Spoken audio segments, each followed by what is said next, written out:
Yes, 10th class. Let's today we read about the sessions of the House, that is, sessions of the Lok Sabha. Yesterday we have left here only. The period during which the House meets to conduct its business is called session. असल में वो period या वो समय जब house मिलता है, meeting होती है हाउस की, अपना बिजनेस कंडक्ट करने के लिए, अपने वर्किंग के बारे में डिस्कशन करने के लिए, तो उसे सेशन कहते हैं। और पार्लियामेंट के हर एक हाउस का इसके सेशन को प्रेसिडेंट समन करता है। समन मीन्स प्रेसिडेंट ही मीटिंग बुलाते हैं। पार्लियामेंट के हर हाउस के सेशन को समन प्रेसिडेंट करते हैं। यहाँ प्रेसिडेंट ही मीटिंग बुलाते हैं, राज्यसभा की भी और लोकसभा की भी। Normally there are 3 sessions of the parliament held in a year. Parliament के नॉर्मली 3 सेशंस होते हैं एक ईयर में। फर्स्ट इज बजट सेशन, जो फरवरी से लेकर मई तक होता है।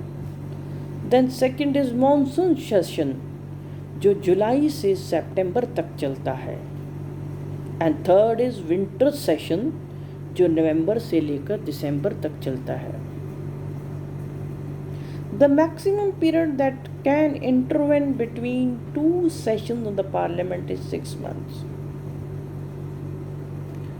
पार्लियामेंट के 2 सेशंस के बीच का जो मैक्सिमम पीरियड होता है, इंटरवल पीरियड, मतलब एक सेशन के बाद दूसरे सेशन जब शुरू होता है तो उसके बीच में 6 मंथ्स का गैप मैक्सिमम होता है। 6 मंथ्स के मैक्सिमम गैप के बाद ही दूसरा सेशन शुरू किया जा सकता है। The president can prorogue the parliament और एनी ऑफ इट्स हाउसेस।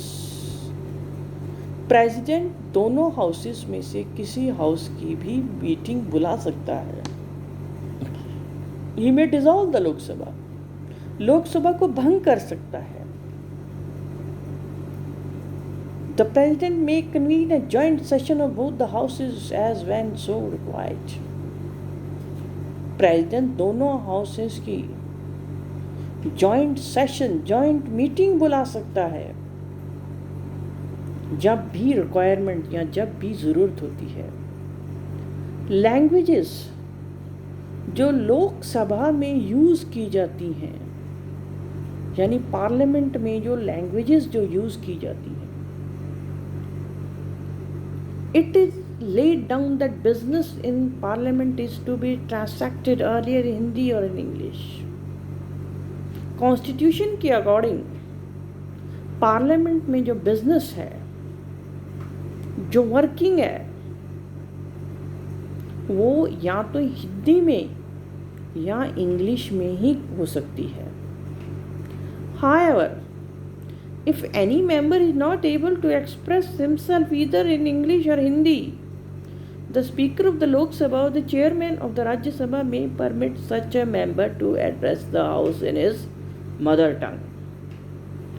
मान लो कोई हिंदी या इंग्लिश नहीं आती किसी मेंबर को, या वो एक्सप्रेस नहीं कर सकता अच्छी तरह से इंग्लिश और हिंदी में, तो लोकसभा का स्पीकर और या राज्यसभा का चेयरमैन उन्हें परमिशन दे सकता है ऐसे मेंबर को कि वो हाउस को अपनी मदर टंग में ही एड्रेस कर सकें।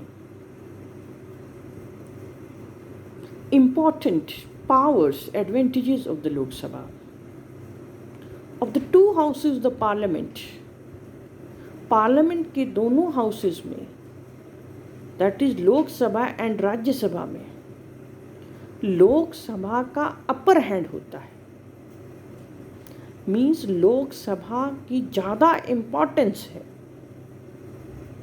और राज्यसभा के मुकाबले, और इसका खुद की एडवांटेजेस हैं, इसकी खुद की स्पेशल खास एडवांटेजेस, बेनिफिट्स हैं इसकी खुद की।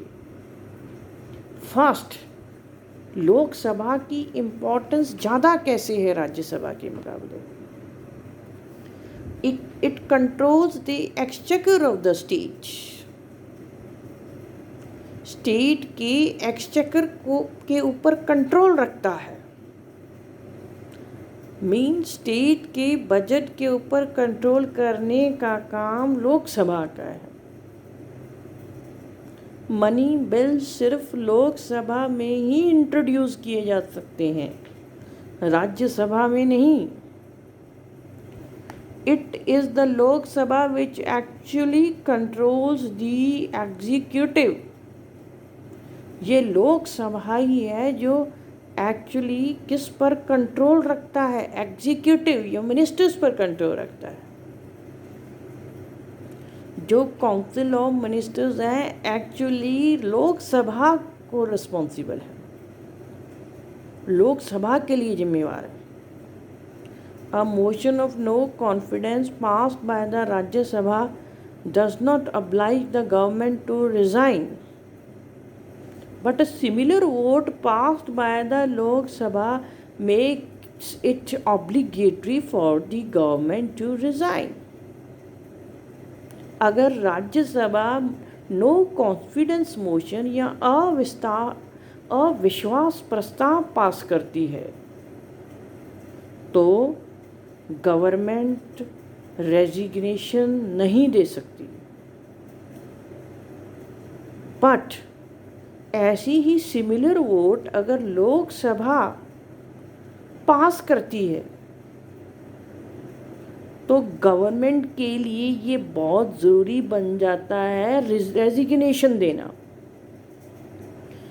इन